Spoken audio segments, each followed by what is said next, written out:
Face aux enjeux et défis à relever, le gouvernement du Mali a entrepris quelques grands chantiers allant dans le sens d'un développement endogène afin de promouvoir la capacité du Mali à produire des biens et services locaux. C'est dans cette optique que plusieurs réformes sont en cours en ce moment. Il s'agit notamment de la relecture du Code des investissements. Et dans cette relecture du Code des investissements, il y aura énormément d'innovations. Autant sur le Code minier, dans le Code d'investissement, nous prendrons des dispositions pour que les entreprises qui se créent au Mali se créent avec les Maliens et avec les Maliennes. La relecture de l'organisation des missions de l'Agence pour la promotion des zones industrielles. L'élaboration d'une stratégie de développement endogène dans les secteurs de l'industrie et du commerce. La mise en place d'un mécanisme de soutien et d'accompagnement des industries locales. L'élaboration d'une stratégie de développement et de renforcement des échanges commerciaux entre le Mali, le Burkina Faso et le Niger dans le cadre de l'Alliance des États du Sahel.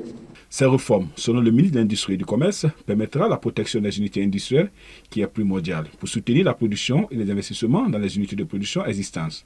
Pour ce faire, 10 défis sont à relever. Le premier défi, c'est celui de la réalisation d'infrastructures de base, les routes, l'énergie, l'eau, les télécommunications. Le deuxième défi, c'est l'amélioration du climat des affaires. Troisièmement, le défi de la transition écologique et climatique.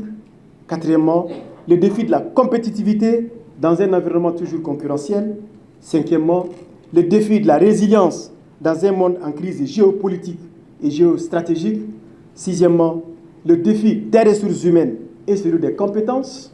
Septièmement, le défi de la digitalisation du numérique, autrement dit le e-commerce. Huitièmement, le défi de la fluctuation des prix des matières premières. Neuvièmement, le défi du financement et de l'accroissement de la collecte de l'épargne nationale.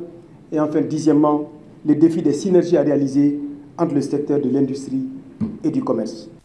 Des efforts seront consentis pour augmenter la valeur ajoutée locale et créer des emplois, développer une main-d'œuvre locale qualifiée et compétitive et encourager la participation des entreprises maliennes dans les industries minières selon le ministre de l'Industrie et du Commerce.